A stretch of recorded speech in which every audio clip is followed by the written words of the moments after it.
Welcome, folks. This is Tom O'Brien of TFNN. We go 5 days a week.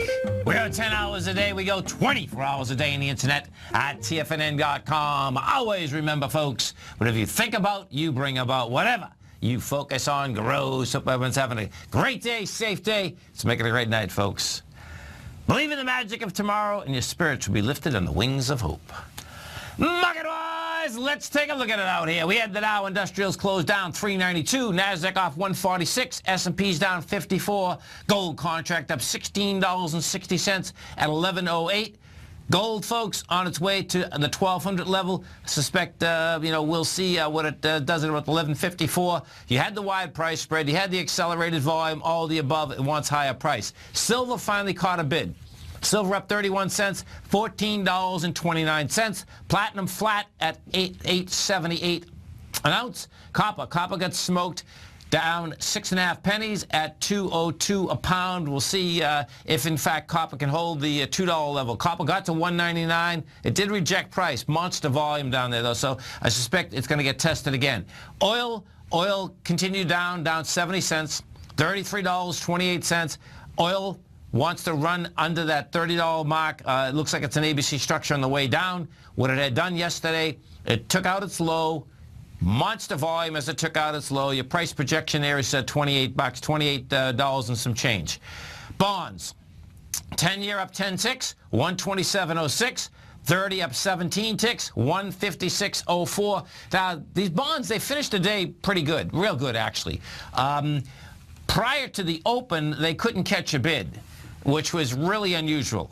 Bottom line, we'll see if, in fact, bonds can get to higher price, stay at a higher price. When you get a market that is down, like we're down today, the percentages prior to the open and money still doesn't go into bonds, it says quite a bit, meaning to me it's saying that we very well could have topped out in the bond market. If that's the case, by the way, that's a market that started a bull run in 1981, so it's pretty amazing. We had the Dow off 2.3, the NASDAQ was off 3, the S&Ps were down 2.4. King dollar down 986.6, 98.28. The euro up 15 at 109, and the yen was trading at 117.58. Our phone number is 877-927-6648. Give us a call, folks. Want to know what's going on in your world. In the world of the S&Ps, what do you have? Okay. You're down. The SPY's down $4.77. You've done volume of 206 million, and we are at 194.05. The 194.05 brings you into the benchmark, which is October 2nd. The high of that benchmark is 195.03. Couldn't hold the benchmark, so guess what? You can get down to the low of this benchmark, which is the 189.12. I do expect, we're going to get a bounce out of here and do an ABC structure on the way down to blow out the August 24th lows. The reason I'm saying that, folks, is that if you go over and you go look at Goldman Sachs, what you're going to see is Goldman Sachs blew out the lows today, which is pretty amazing, by the way, okay? Goldman Sachs, you go back 6 months, was trading at $214. August 24th was the nastiest day we had thus far. Goldman's trading at 172. It does a counter-trend bounce after reaching a low of 167. So 167 was reached September 29th. Does a counter-trend bounce all the way up to $199. Straight down 199 to 163, blows out that whole area. Goldman's on its way to 135. That's a heads-up in itself. That's a monster heads-up across all the markets. King dollar. What do we have with King dollar? We take a look at King dollar. King dollar couldn't handle the December 4th level. Now, December 4th, that's when Draghi had come out, European Central Bank president. He had come out and said he's going to extend stimulus over there, but didn't extend it, okay? Expand it, rather.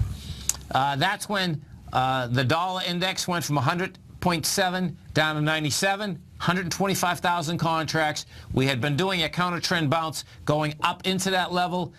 We reached a price point yesterday inside the dollar index. That index got to 90 975, anemic volume, did 29,000 contracts. And guess what we did today, folks? You came off those levels with monster volume once again, 39,000 contracts. This thing wants to go after the 97.22 level, which is the low that was established December 15th. What I expect you're going to go after is the swing point from October 15th, which is 94.05. That's the way this seems to be setting up. Pretty wild. There's no doubt about it. Now, let's go into the bond market. So the 10-year bond, let's go to the 10-year first. 10-year bond out here today does 1.3 million contracts. Good contracts, no two ways about that. Gets to a price point of 127.10. The swing high, 127.10. So what you're going to have is this. That high will be tested again tomorrow morning. We'll see whether it can take that high out and actually get up to the highs in the bond period at 129.18. The closing high is 128.30. We're going to know tomorrow morning. The reason I'm saying we're going to know tomorrow morning is that it's going to be really hard for this market to bounce at all when you had 4 down days like this. Markets don't turn on Fridays. That being said, it doesn't mean it can't bounce a little, but if money does not go into that bond market tomorrow and blow that high away today, that's telling me that, guess what? That baby has made its highs. So technically, this is what's so wild about it. You know, technically, the setup is almost there. Well, it actually is there. Fundamentally, the setup's there because the Fed already went up once on rates. You know, so the 30-year, and what has happened, folks, the 30-year leads the 10-year. And the 30-year just didn't have the juice. Now, the 30-year is right next to its closing high. The closing high in the 30-year is 157.16. Well, we hit 156.25. You know, you're talking that there's 32 ticks in a point. So what you're talking there is you get, 7? You were 23 ticks away from a closing high. And it sold off. So the bond market you want to keep your eye on because I suspect right now that more than likely we have reached the high and you're going to see this back down because when markets get toasted like this and money doesn't fly into the bond market, that is saying quite a bit. Coming tonight, now what we're going to have is this. So Shanghai, that was the 29 minutes, was down 7%. Bottom line, Shanghai tonight is going to open, and they took the restrictions off, the circuit breakers off. They didn't take the circuit breakers off, well, they didn't take the regulation off that if you own more than 5% of the stock, then you can't sell. That being said, you know, we'll see where Shanghai shakes out tonight. And, of course, that will affect markets right across the world. What's affecting market, you get a twofold deal there, folks. You have the Shanghai market coming down, so your equity's coming down. Well, the yuan is getting devaluated simultaneously. So if you spend your money in China, no big deal. Guess what? You spend it overseas, you are getting toasted and roasted. You stay right there, folks. We're coming back with our man, Mr. Sean Wright. We're going to be talking about what him and his partner think and Andy think about where the market's going. We're going to be right back.